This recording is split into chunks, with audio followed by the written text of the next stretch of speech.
Have you ever felt like you're stuck, waiting for a promise that seems impossible? Well, today we're diving into the incredible story of a man who was promised the impossible and became a father to nations. His name was Abram, later known as Abraham, and his journey is a masterclass in faith, patience, and trusting the process, even when it makes zero sense. So, picture this. Abram is living a pretty normal life in a place called Ur. He's 75 years old, married to his wife Sarai, and they're comfortable. Then, out of the blue, God speaks to him. And it's not a small request. God says, "Leave your country, your people, and your father's household and go to the land I will show you." Talk about a leap of faith. God promises to make him into a great nation, to bless him, and make his name great. Abram, without a map or a detailed plan, just packs up his life and goes. He takes Sarai, his nephew Lot, and everything they own, and heads out into the unknown. They travel to the land of Canaan, a place God promised to give to his descendants. But here's the first major hurdle. Abram and Sarai don't have any children. Abram is 75, Sarai is 65, and they're childless. How can he become a great nation without a single heir? This is where the waiting game begins. Years start to tick by. They face famines, they move around, they even have some family drama with Lot. Through it all, the promise of a son seems more and more distant. One night, feeling discouraged, Abram has another conversation with God. He's like, "Look, I'm still childless. My servant is going to inherit everything." He's basically asking, "God, are you sure about this plan?" God's response is epic. He takes Abram outside and says, "Look up at the sky and count the stars. Indeed, you can count them. So shall your offspring be." Abram chose to believe this incredible promise, and the Bible says this faith was credited to him as righteousness. It was his belief, not his actions, that mattered most in that moment. But believing doesn't make waiting any easier. More years pass. Sarai, getting desperate, comes up with a plan of her own. She suggests Abram have a child with her Egyptian maidservant, Hagar. In their culture, this was a way to provide an heir for the family. So, Abram agrees. Hagar gives birth to a son named Ishmael. For a moment, it might have seemed like the promise was fulfilled, just not in the way they expected. But this wasn't God's plan. This human solution actually led to a lot of conflict and heartbreak within the family. Finally, when Abram is 99 years old, that's 24 years after the original promise, God appears to him again. This time, he makes the promise even more specific and seals it with a covenant. God changes Abram's name to Abraham, meaning father of many, and Sarai's name to Sarah, meaning princess. Then comes the bombshell. God says, "I will surely return to you about this time next year, and Sarah, your wife, will have a son." When Sarah, who is now 90 years old and eavesdropping from the tent, hears this, she laughs. It's not a mean laugh, but more of an "are you serious?" laugh. It's completely unbelievable from a human perspective. But God's response is simple and powerful. Is anything too hard for the Lord? This question hangs in the air, challenging not just Sarah, but all of us. And just as God promised, a year later, Sarah gave birth to a son. They named him Isaac, which means he laughs, a beautiful reminder of Sarah's initial disbelief and God's ultimate faithfulness. Abraham was 100 years old when his long-awaited son was born. After a 25-year wait, filled with doubt, detours, and moments of wavering faith, the promise was finally fulfilled.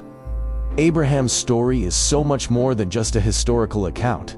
It's a powerful lesson for our own lives. How many times have we been given a dream or a promise, only to be discouraged by the long wait or the impossible odds? Abraham's journey shows us that God's timing is perfect, even when it feels painfully slow. It teaches us that human shortcuts often lead to more complications, and true fulfillment comes from trusting God's plan. His story reminds us that faith isn't about having all the answers. It's about trusting the one who does.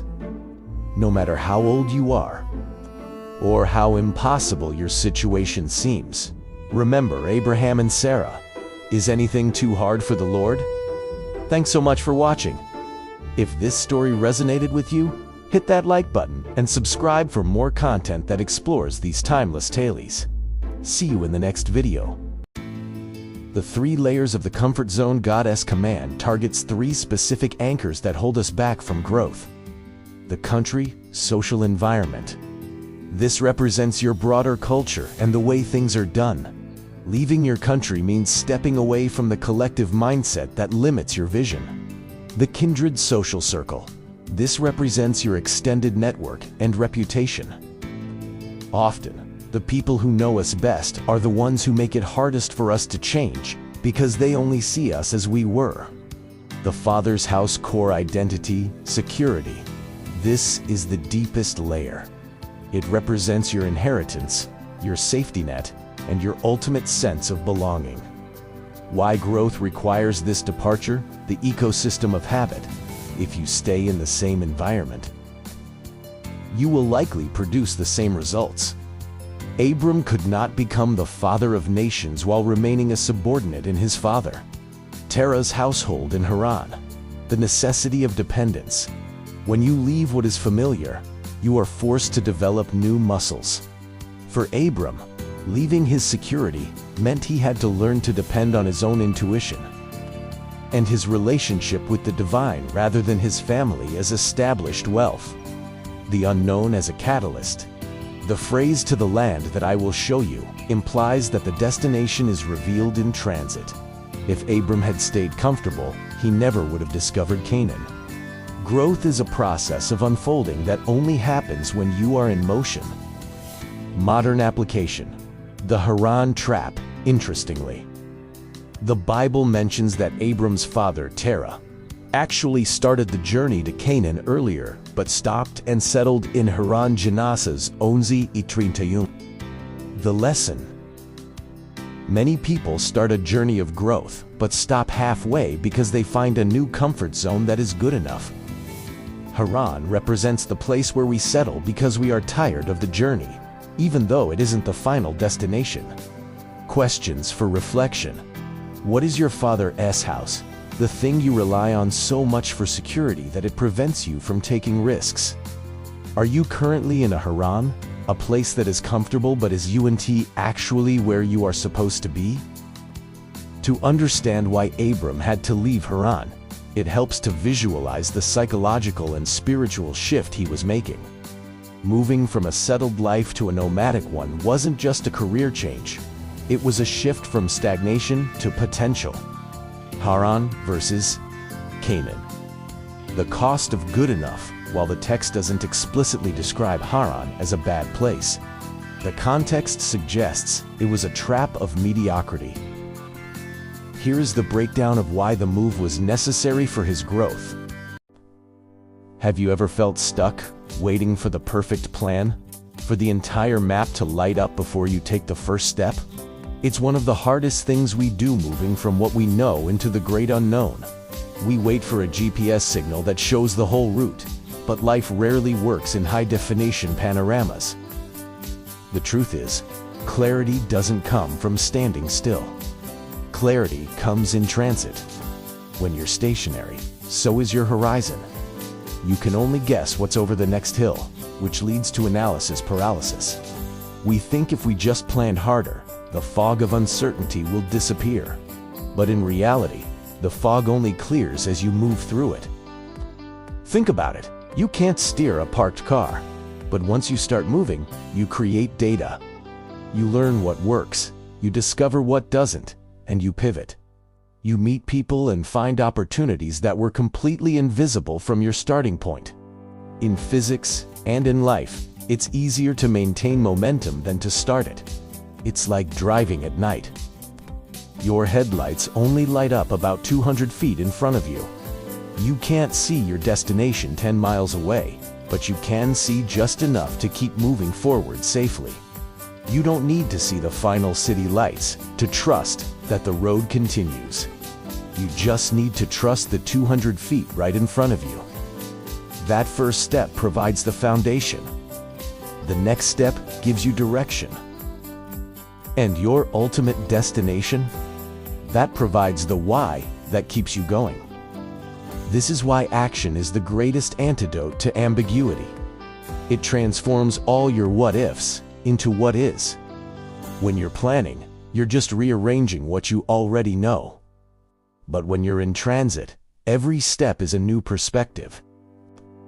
You stop trying to solve ghost problems that have happened yet and start solving the real obstacles right in front of you. You also discover what I call the hidden door phenomenon. In almost every great story, the most important resources, the people you need to meet, the skills you need to learn, don't appear until the hero is already on the journey. These doors are triggered by your proximity, not just by your intention.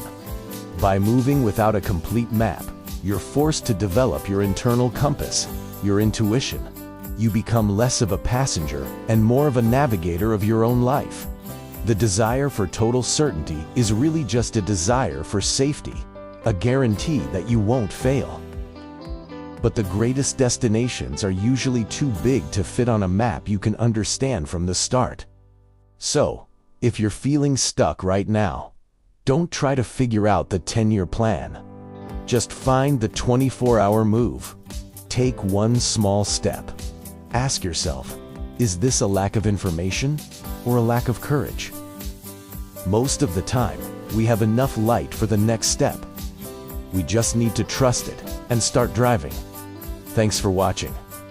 If this resonated with you, hit that like button and subscribe for more content to help you on your journey. See you in the next one. This principle shifts the focus from accumulation to contribution. In the narrative of Abram, the promise of greatness was never a trophy to be shelved. It was a mandate to be a conduit. When success is viewed as a dead-end street, it leads to stagnation. When viewed as a thoroughfare, it leads to expansion. 1. The reservoir versus the pipeline. A reservoir collects water and holds it. Over time, without an outlet, that water can become stagnant. A pipeline, however, is defined by its throughput. The reservoir mentality. How much can I get, and how can I protect it? This mindset is rooted in scarcity and often leads to a plateau of enough, where growth stops once personal comfort is secured. The pipeline mentality. How much can I handle so that more can pass through me? This mindset is rooted in abundance. The larger the blessing you wish to distribute, the larger the pipe your character, skills, and platform must become. 2. Success as a social ecosystem. Abram was told he would be a blessing to all the families of the earth. This suggests that true success is outward-facing. If you build a business, the blessing isn't just the profit. It's the livelihoods of your employees and the value provided to customers. If you gain wisdom, the blessing is the mentorship you provide. When your growth is tied to the elevation of others, you gain a great name because your presence becomes essential to the ecosystem, not just your own ego. 3. The antidote to success, guilt, and burnout. Many people feel a sense of emptiness or imposter syndrome once they achieve their goals. This often happens because the goal was purely self-referential. Distribution provides meaning. Knowing that your hard work pays for a child's education, funds a cause, or solves a community problem turns the grind into a mission. Sustained motivation. You will eventually tire of working for a bigger house. But you rarely tire of being the person people can depend on. 4. The law of increasing returns. There is a profound paradox in the distribution principle. The more you give away, the more you are trusted with. Type of asset: the reservoir result, the distribution result. Knowledge hoarded becomes obsolete. Shared builds authority and influence. Wealth sits idle, creates anxiety of loss. Circulated creates opportunity and legacy. Encouragement kept inside helps no one. Spoken builds culture and loyalty. 5. Why personal growth is a responsibility under this lens. Getting better at what you do is just a nice to have it. A responsibility. If you are a pipeline, any clog in your development's laziness, fear, lack of skill isn't just hurting you. It's stopping the flow to the families, the people you were meant to serve. The lesson: don't just grow for yourself. Grow so that you have more to give. The greatness Abram was promised was the byproduct of his utility to the world. The practical application: take a look at your current blessings, your time, your unique talents, or your financial resources. Are you currently acting as a reservoir or a pipeline? Who are the families, the group, the niche, the community that stand to benefit most if you double your current success? Since we have explored the movement of the journey and the purpose of the reward, the next logical step in Abram's story is the cost of the transition. 4. Leaving is the price of entering. God's first command to Abram was unti, build this or go there. It was leave. He had to leave his country, his people, and his father's household. The lesson: you cannot carry the architecture of your past into the landscape of your future. To reach a new level, you must be willing to abandon the very things that made you feel successful or safe at the previous one. 1. The comfort trap. Most people failed to reach their promised land not because they lack talent, but because they are too attached to their Yor. Yor was a sophisticated, wealthy city. Abram wasn't leaving a desert for a palace. He was leaving a palace for a tent. The risk: we often mistake familiarity for destiny. The reality: growth and comfort are mutually exclusive. If you are unwilling to experience the nakedness of being a beginner again, you stay tethered to a version of yourself that has already peaked. 2. The identity shift. When Abram left his father's house, he wasn't just changing his zip code. He was changing his identity. In ancient cultures, your father's house was your insurance, your legal standing, and your reputation. Leaving the house means letting go of the labels others have placed on you. Entering the land means defining yourself by your vision rather than your history. 3. Pruning for growth. In horticulture, a tree must be pruned to bear more fruit. In life, leaving acts as a functional pruning. Environmental pruning: leaving toxic or stagnant circles that reinforce old habits. Internal pruning: leaving behind the expert mindset to adopt the student mindset. You cannot expect to see new horizons if you are still staring at your old backyard. 4. The in-between space. The hardest part of leaving is the departure or the arrival. The wilderness in between. There is always a gap where you have left the old support system but have yet seen the fruits of the new one. This is where most people turn back. This is where character is forged. This is where you find out if you actually believe in the land or if you just liked the idea of it. Summary table: the exchange to get the new. You must trade the known. What you must leave what you are. Entering certain to possibilities. Social approval. Self-factualization. Pract. Results: exponential growth. Herited identity. Forged destiny. The practical application: identify one safety net that is currently keeping you from taking a risk. Is it a job you've outgrown? A mindset of "this is just how I am." A social circle that doesn't challenge you. This is the most human part of the story. It's the moment the highlight reel cuts to the raw footage. We often assume that if we are on the right path, the wind will be at our backs. Abram's experience proves the opposite. The promised land can still have a famine. 1. The expectation gap. There is a dangerous myth that alignment equals ease. When Abram arrived and found no food, he faced an expectation gap, the distance between what he thought the blessing would look like and the reality of the struggle. The trap: thinking I must have heard wrong or I made a mistake because things got difficult. The reality: the famine wasn't a sign he was in the wrong place.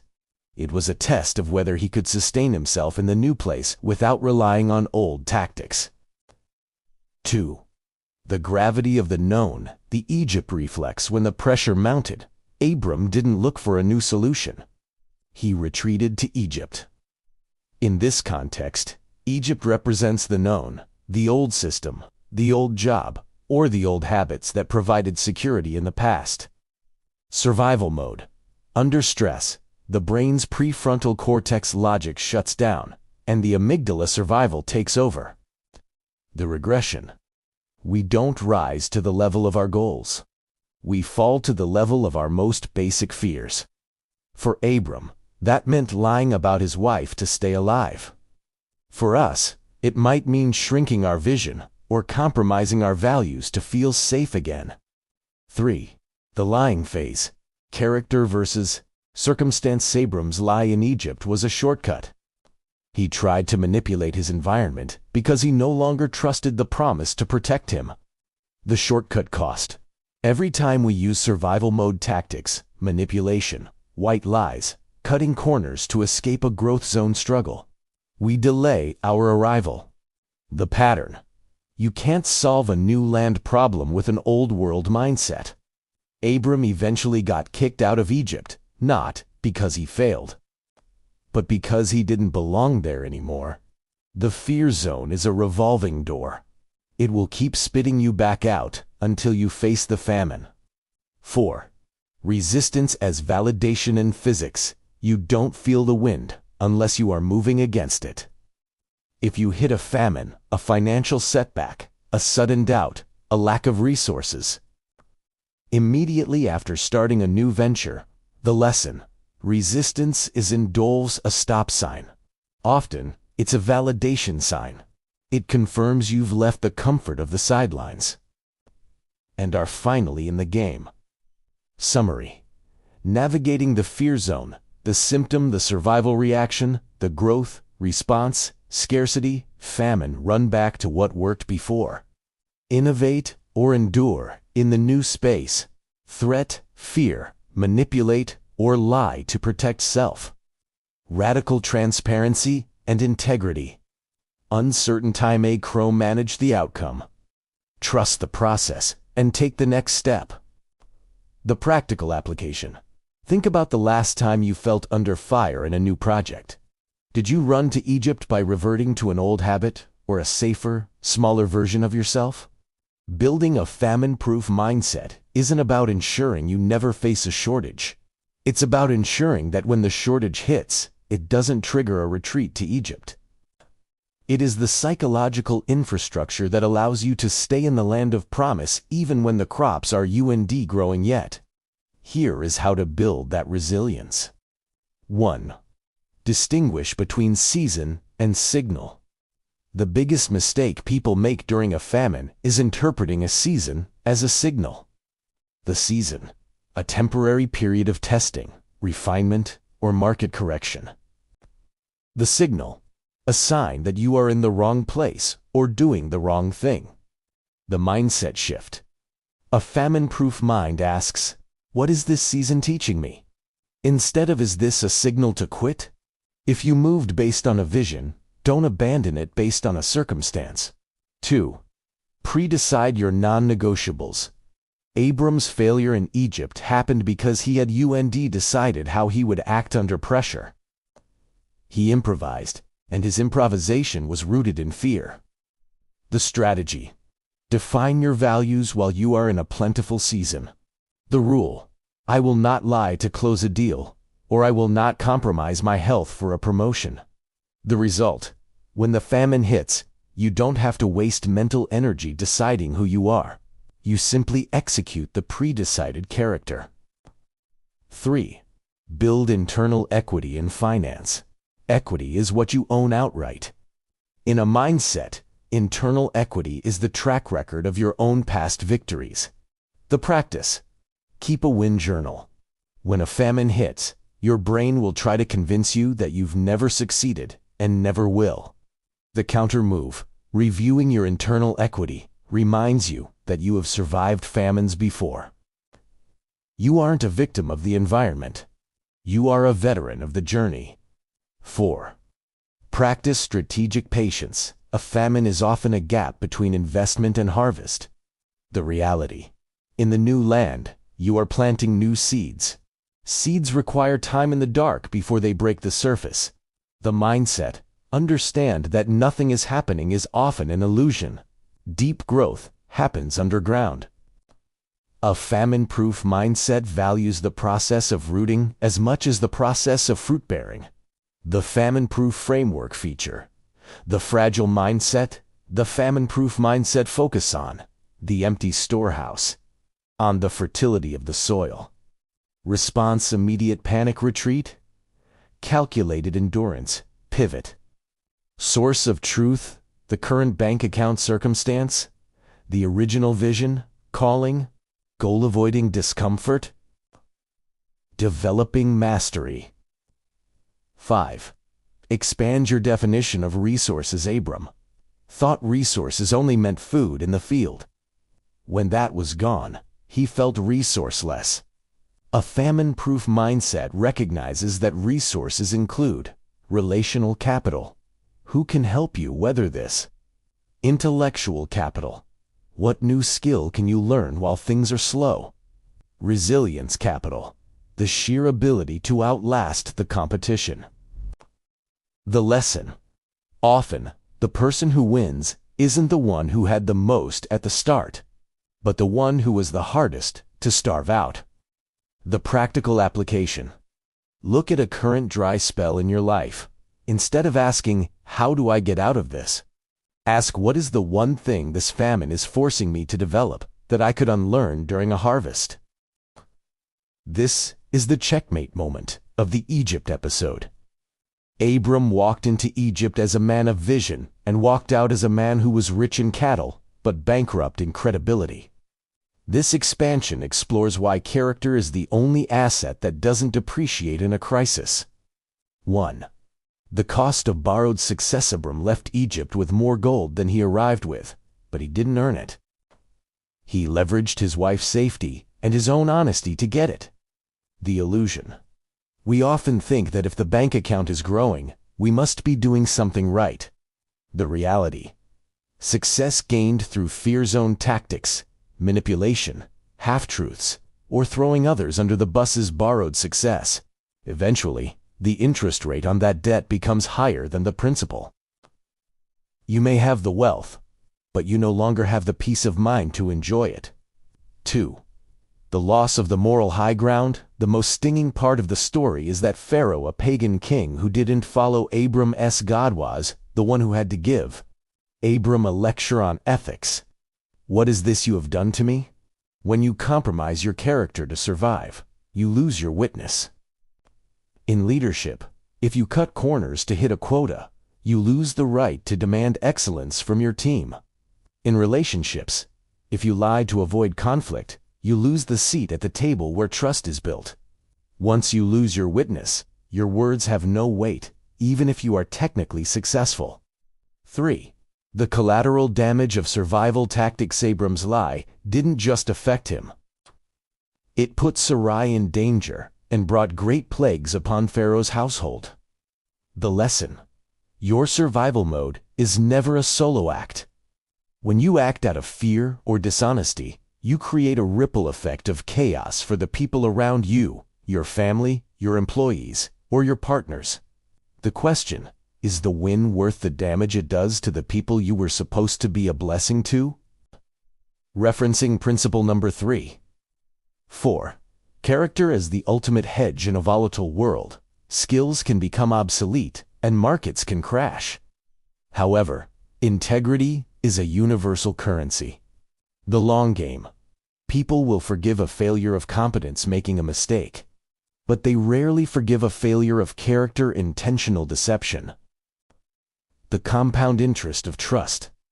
If you are known as someone who stays consistent, even when the famine hits, you become a safe harbor for others.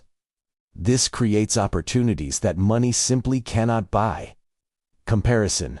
The two currencies feature the currency of Egypt tactics, the currency of the land character speedfast, solves the immediate problem. Slow, requires consistent discipline. Sustainability low, requires constant covering up. High, provides a foundation for years. Internal affect anxiety, guilt, and imposter syndrome. Confidence, peace, and authority. External affect collateral damage and lost trust. Influence, and a great name. 5.